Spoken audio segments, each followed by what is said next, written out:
sitting with Ariana Huffington, founder of the Huffington Post and recent author of Right is Wrong, How the Lunatic Fringe Hijacked America, Shredded the Constitution, and Made Us All Less Safe, and What You Need to Know to End the Madness. So one of the things you talk about here is that right is wrong isn't just right is wrong as in the neoconservatives are wrong, but also the dichotomy that we always use in the media, this right-left is wrong, that it's outdated and that we need a new way of talking about stories. Yes, absolutely. In fact, what I'm saying is that when we look at everything in politics through that prism of right versus left, we really fall into the trap of assuming that the truth, the correct thing to do is by splitting the difference.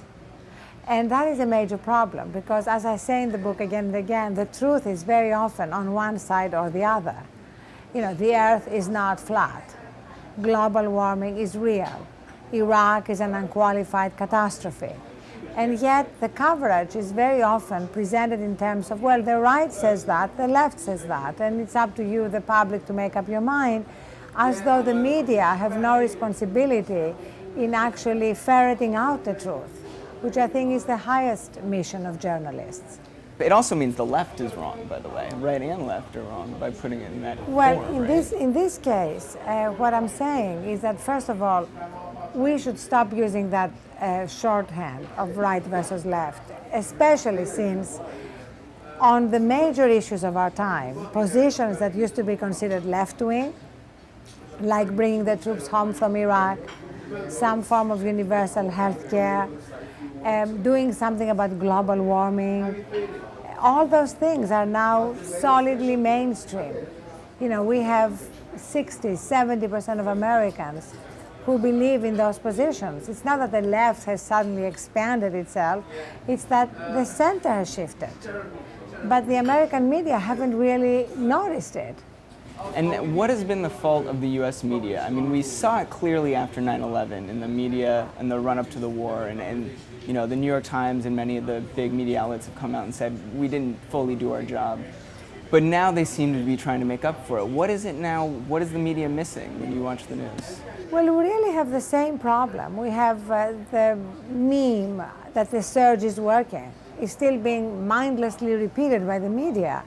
Even as violence was escalating, we would have the media keep the same meme, the surge is working, even though it wasn't even just about violence. Remember, the surge supposedly was there to give the Iraqis a breathing space to reach some kind of political reconciliation. That has been completely forgotten as a benchmark.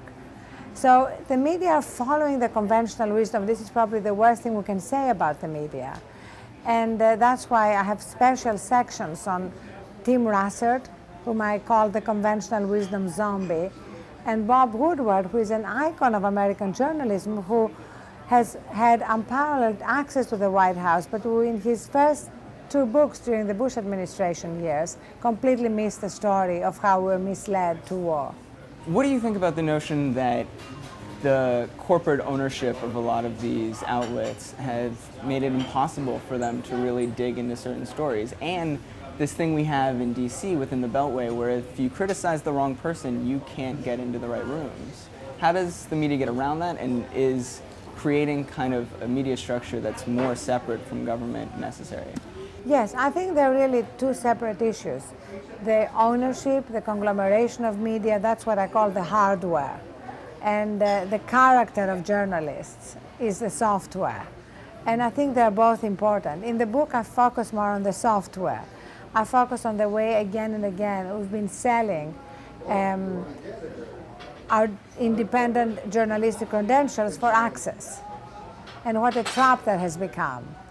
And at the same time, that's something which bloggers have to also watch out for. I mean, human nature is human nature. So as bloggers are given more and more access, we are also equally susceptible to the same temptations.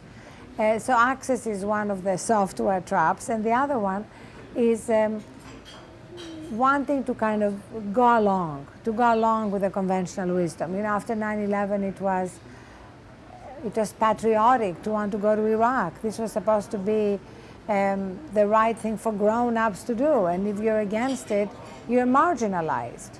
And journalists don't like being marginalized. So that's another problem. Are we at the place yet, you talk about blogs, are we at the place yet where blogs can change the memes we use in media, or is that a Yes. ways off?